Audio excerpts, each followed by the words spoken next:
Betapa ku mencintai segala yang telah terjadi. Tak pernah sendiri jalani hidup ini, selalu menyertai. Betapa ku menyadari di dalam hidupku ini kau selalu memberi rancangan terbaik oleh karena kasih.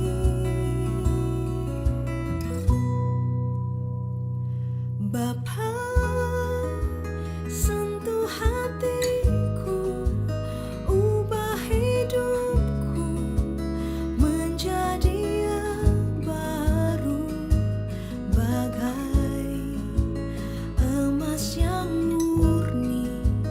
Kau membentuk bejana hatiku.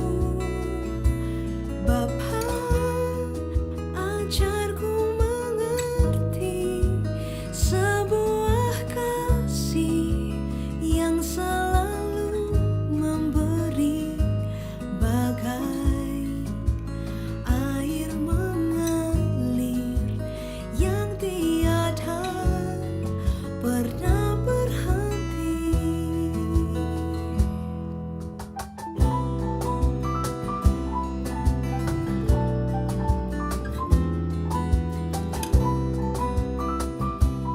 Dalam nama Bapa dan Putra dan Roh Kudus. Amin.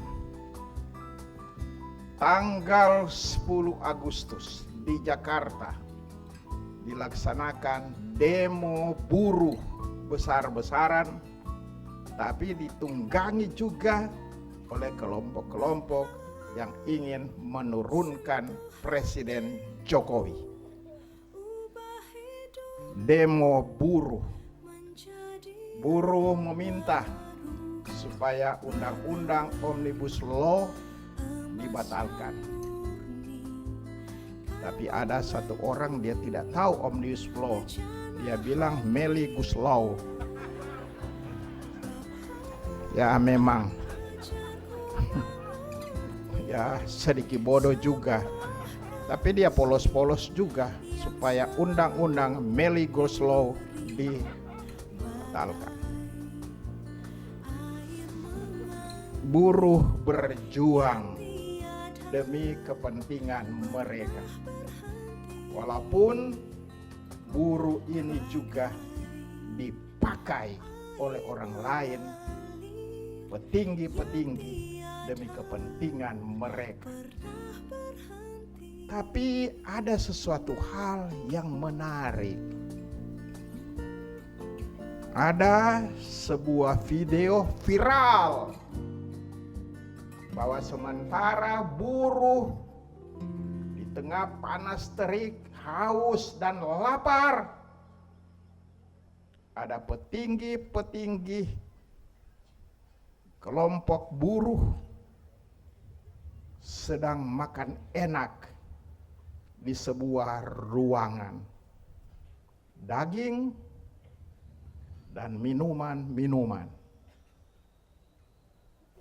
Sungguh sebuah kemunafikan, kepura-puraan. Ini peringatan untuk banyak petinggi-petinggi di Republik ini. Seringkali kita munafik terhadap rakyat. Kita mengatakan kami berjuang untuk rakyat, tapi sebenarnya mereka berjuang untuk perut mereka, untuk keuntungan mereka, seperti terjadi di Jakarta itu. Enak, makan enak, daging dan sebagainya. Boleh saja makan, tapi coba ada sedikit ya sense, perasaan terlibat dengan buruh yang mereka pimpin dan sebagainya. budaya kemunafikan, budaya kepura-puraan. Sekarang budaya ini semakin menguasai manusia modern. Tampil bagus sebagai orang beragama dengan simbol-simbol keagamaan, dengan ibadah-ibadah keagamaan luar biasa dan luar binasa juga. Tapi kelakuan seperti binatang, kekerasan, kemunafikan.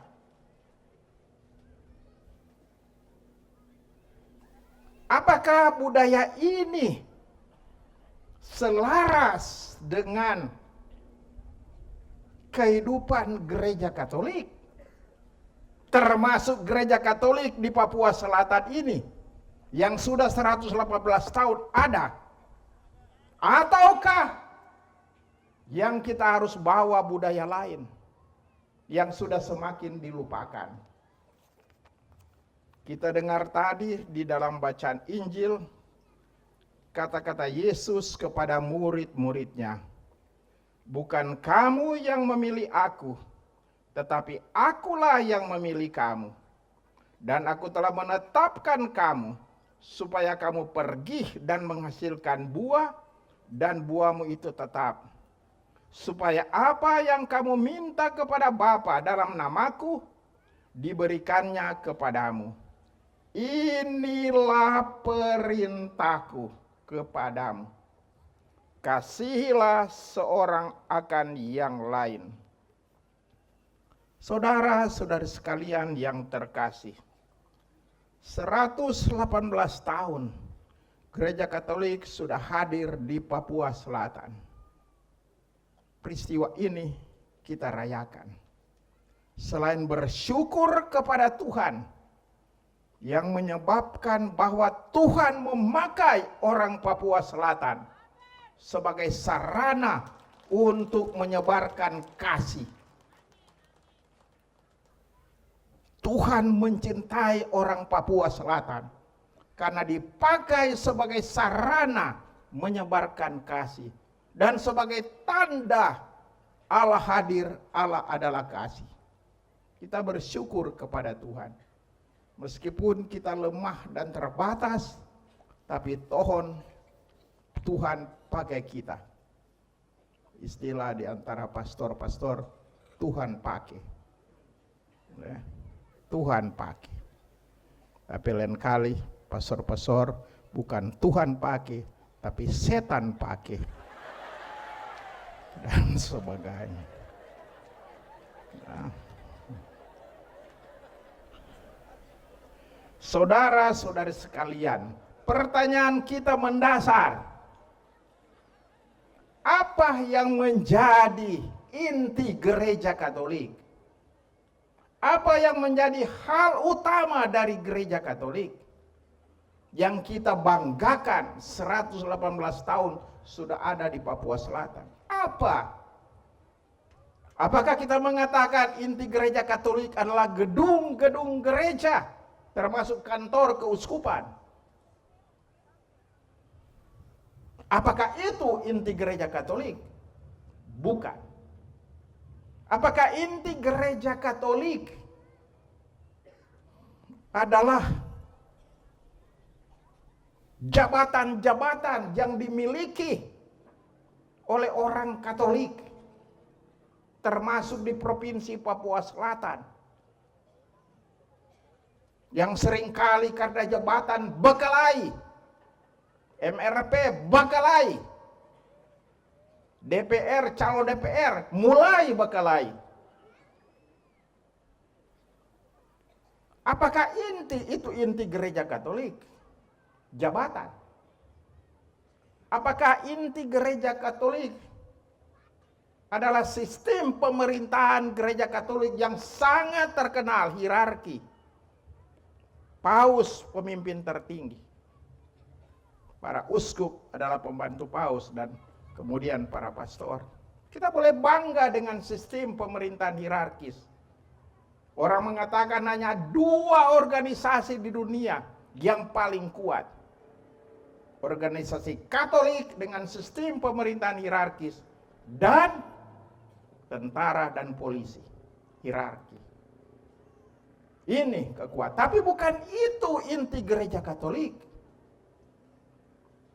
Apakah inti gereja Katolik adalah harta yang kita miliki, uang yang kita miliki? Apakah itu yang diutamakan? Apakah inti gereja Katolik adalah jenis-jenis ibadah yang bagus dalam gereja Katolik? Sakramen dan ibadah lain, disertai kor yang bagus. Bukan. Hari ini diingatkan kepada kita, inti gereja Katolik adalah perintah Yesus saling mengasihi. Saling mengasihi. Ini inti. Kalau tidak ada kasih dalam gereja Katolik itu omong kosong. Kalau tidak ada kasih dalam gereja Katolik Papua Selatan, gereja Papua Selatan omong kosong. Jangan kita bangga sebagai gereja Papua Selatan, tetapi kita bakal lari terus. Saling menghancurkan. Dan mengatakan, saya Katolik, tapi kelakuan kafir. Inti gereja Katolik adalah saling mengasihi. Dan saling mengasihi bukan anjuran Yesus. Ini perintah Yesus. Dan mesti kita laksanakan. Perintah, perintah, perintah. Bukan anjuran. Boleh buat atau tidak. Yesus mengatakan, inilah perintahku. Supaya kita saling mengasihi. Jadi kalau kita tidak laksanakan, resikonya kita berdosa. Berdosa. Kita munafik. Kita berpura-pura. Kelihatan Katolik. KTP Katolik. Tapi sebenarnya hidup bertentangan dengan Yesus.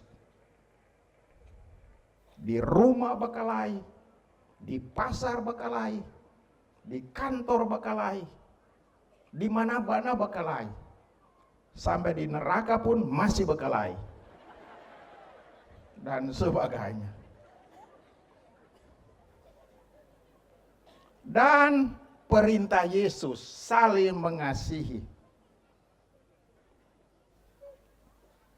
Model adalah Yesus. Dikatakan supaya kamu saling mengasihi seperti aku telah mengasihi kamu. Jadi Yesus model untuk mengasihi. Yesus. Jadi orang yang hidup tanpa Yesus pasti tidak mengasihi. Tidak mengasihi. Pura-pura saja. Padahal bikin hoax di mana-mana. Menjadi kelompok pencari kebenaran. Padahal bajingan. Saling mengasihi seperti Yesus. Dia model kita. Karena itu selalu kita harus berkiblat kepada Yesus. Lihat. Siapa yang ada di sana? Yesus. Hati kudus Yesus. Kita harus melihat dia supaya kita saling mengasihi. Kita perlu percaya kepada Yesus. Atau dikatakan dalam bacaan Injil, hidup di dalam kasih-Nya. Tinggal di dalam kasih-Nya. Kasih di atas segala-galanya. Amor omnia vincit. Cinta mengalahkan segala-galanya. Dan saudara-saudari, Yesus memberikan perintah, tapi ada balasannya bagi mereka yang ikut perintah Yesus. Dan ini menjadi optimisme kita dalam hidup. Kita memang mencintai, dan sambil mencintai kita dihina. Sambil mencintai kita tidak disukai. Sambil mencintai kita diancam. Kita dikatakan bodoh. Orang Katolik bodoh. Kenapa mesti mencintai? Balas dendam saja, sikat saja. Bodoh. Harus balas dendam. Balasan bagi orang yang mencintai, walaupun berat dan tidak gampang, adalah sukacita. Kegembiraan sejati. Bukan kegembiraan palsu. Sekarang orang mulai mengutamakan kegembiraan sukacita palsu. Minum sampai mabuk sehingga dia muncul seperti orang gembira padahal gila.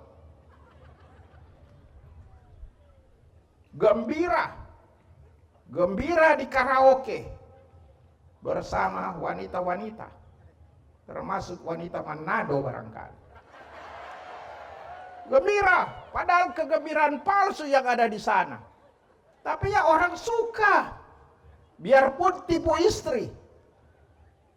Mama, saya mau ke gereja. Sudah sore malam mau ke gereja. Padahal ke karaoke. Pulang dari karaoke, Mama, aku cinta padamu. Padahal tipu. Muka gembira, tapi muka munafik.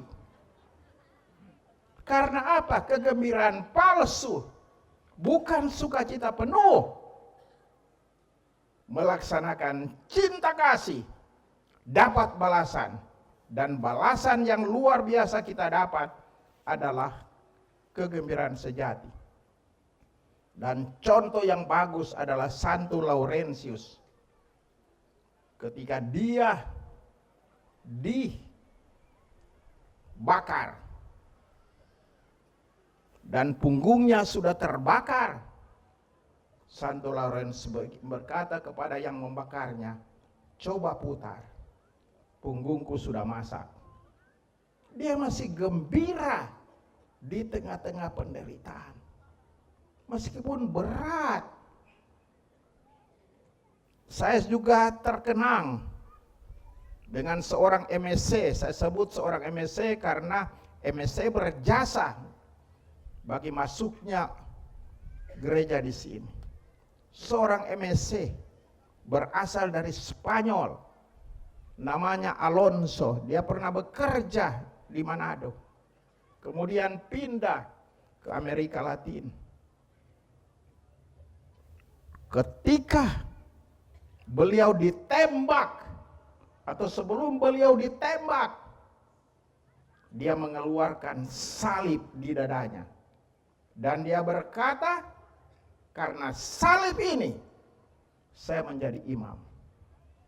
Tapi juga karena salib ini, saya siap ditembak. Here I am.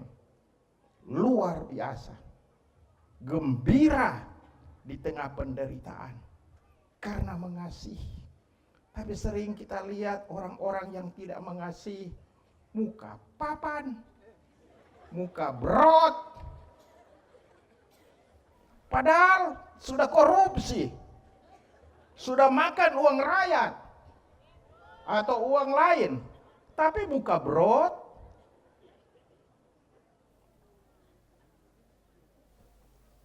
Para imam juga seringkali sudah hidup enak, tapi muka brot terus.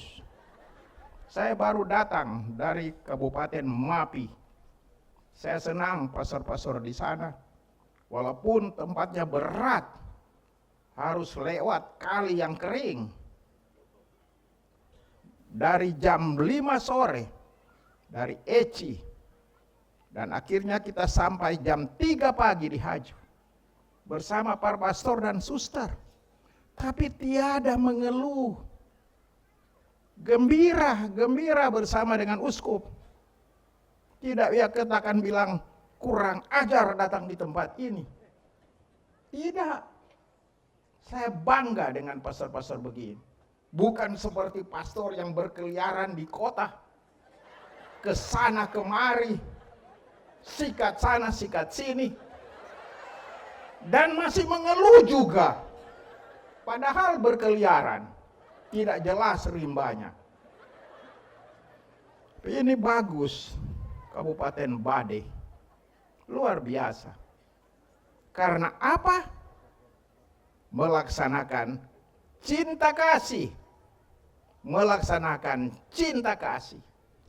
Dan balasan orang yang melaksanakan cinta kasih adalah sukacita. Tapi saudara-saudara sekalian, tidak gampang di zaman modern ini untuk melaksanakan cinta kasih. Karena apa? Yang semakin dipopulerkan bukan budaya kasih. Paus Fransiskus mengatakan, budaya yang semakin dipopulerkan adalah budaya egoisme. Dan bukan budaya kasih. Bukan budaya kepedulian. Dan ini jelas di zaman modern. Karena uang, orang tidak semakin saling peduli. Rakus. Seringkali karena jabatan juga. Orang jadi rakus. Lupa Tuhan.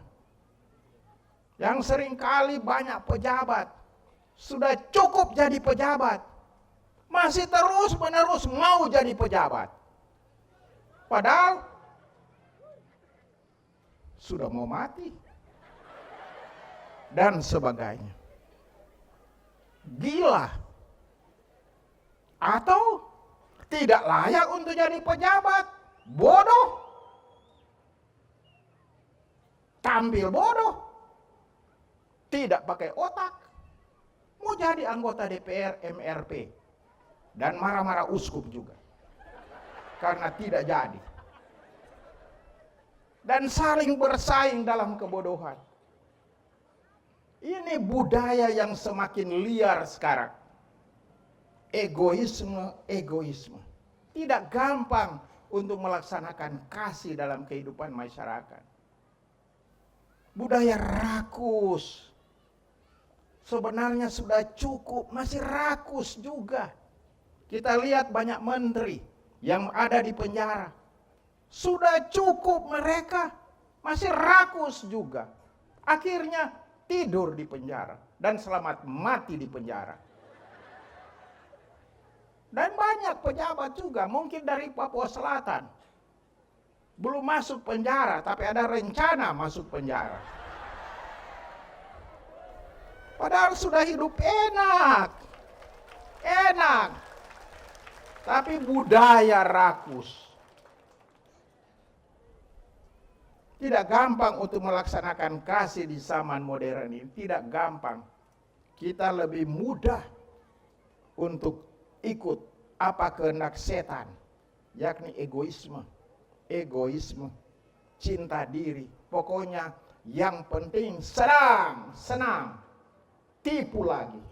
Seperti ini. Petinggi-petinggi kelompok buruh ini.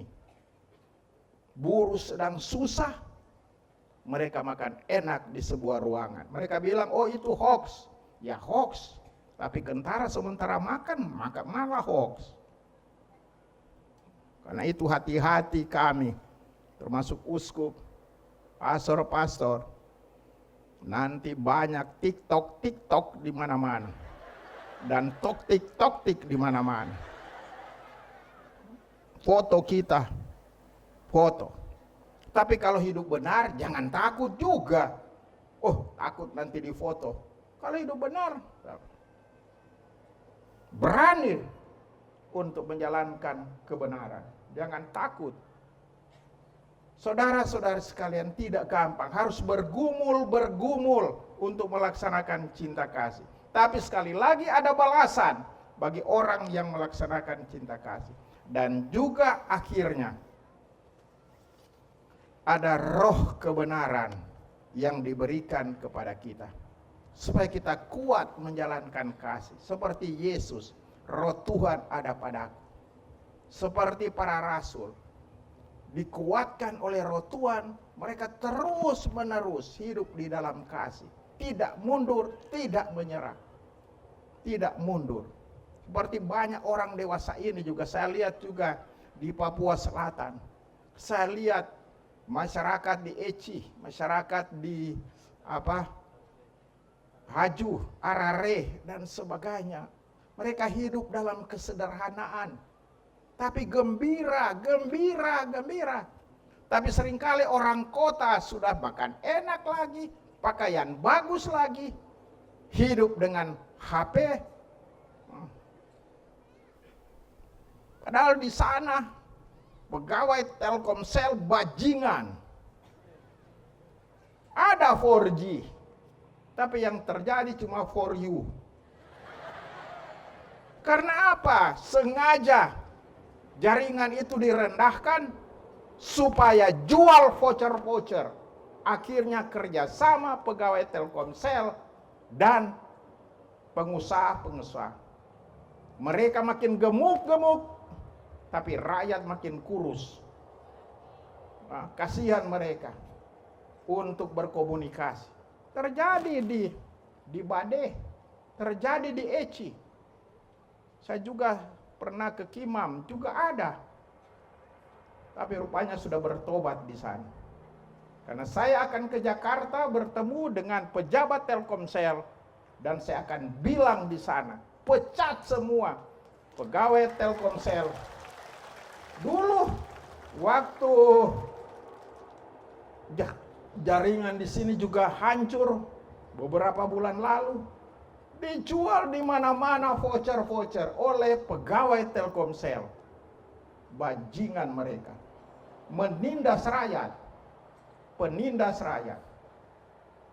Tiada kasih. Padahal setiap agama mengajarkan kasih.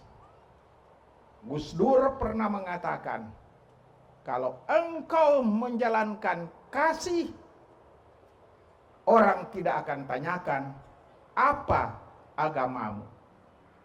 Semoga demikian. Amin.